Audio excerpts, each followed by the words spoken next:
All right, guys, I know you're going through a lot right now.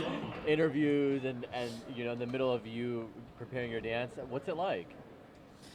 It's kind of a whirlwind. You just really step from one thing to the next. This finale, it's jam-packed and it's over in a second, and you just really try and enjoy all those last little moments that you have, because this journey is about to be over, and that's the sad part about it too, even though this is an epic week. And did you guys, especially Bobby, did you feel like you'd make it to the finale? I didn't know the process. I didn't know. The finale always seems so far away that for us, coming from no dance background at all, it was always practice. It was always dance to dance. It never was what's happening in 3 weeks from now. What's the theme in 7 weeks? It was we just need to really nail today so we can nail this week's dance. And every week kind of rolled into the next. And that's been, what we've been doing all year long. And we've fallen into the finale. We've worked to get here. We're really proud of ourselves to get here. I'm proud of her for teaching a lump of clay that has never danced before how to get to the finals. And so we're here and we're pretty excited about it.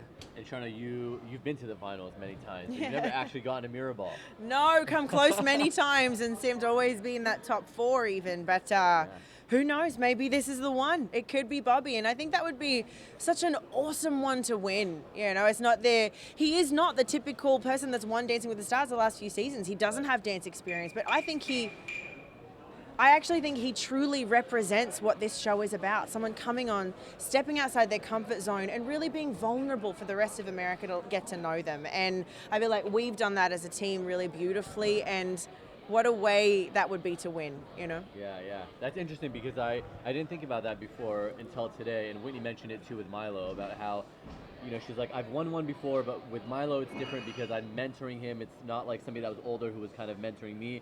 It's interesting how the partner really makes a difference for you guys.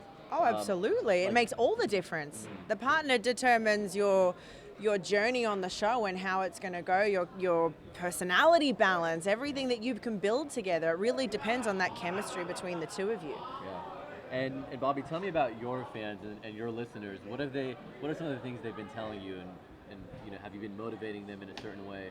For me, it's been the people that watch the show and the people that listen to my show that have kept us in this and allowed us to get better, because they voted for us every week, and every week they vote for us, we get a little better. So we owe it to them to continue improving, and there's a pressure we put on ourselves to really prove that they're right and prove them right, because I do feel like we're them. I feel like I'm them, because last season I was them. I watch at home and I go, man, those people are crazy dancing on TV, and then I have to get out here and dance in front of millions of people. I've never danced before, so I just try to react and act like I think most people would, and that's just as natural as possible.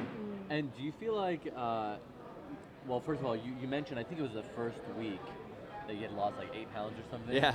Have you noticed another transformation other than just emotional, obviously, but like a physical transformation? Well, a lot of the muscles I had up here fell all the way down to my legs. So Yeah. I have no more pecs or it's biceps, but now I have calves and thighs. So physically, they've just kind of fallen. The gravity's kind of taking my muscles down. Yeah. But I think that listen, that getting out on that floor and going, okay, you're on in 3, 2, and my heart racing, because it's like saying, hey, I need you to go learn how to fly an airplane, and you're doing it on TV next week. You're like, look at all the buttons. How am I ever supposed to do that? That's what it feels like to me when it's like, hey, go dance, and then go do it on TV in a few days, and go compete.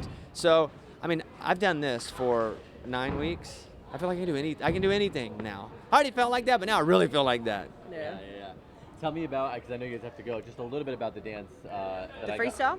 Yeah, about the freestyle, sorry. I designed this freestyle to really be just an epic final number for Bobby. To me, he has been the greatest showman this entire season, and so I decided to choose a song from The Greatest Showman, and the song is The Greatest Show, and it represents him perfectly. And we wanted to tie in that this was very much about, for him, not just dance and not being on TV, but the people that he met and the experience that he got to share with everybody, and the people at home that voted for him. And so this is the Bobby show, but for everybody at home, basically. And it really is kind of the Bobby show, and you don't have to give anything away, and I won't either, but you've kind of contributed a little bit of yourself to it, didn't you? Yeah. What Sharna said was, do what you do and do it the best, and we'll make a dance out of it. So that's what we do. It's a lot of us. She created it, and she created it with me as the tool. So I hope people see it. Yeah. Muse. I like that. Want more extra? Hit the subscribe button and the bell and never miss a video.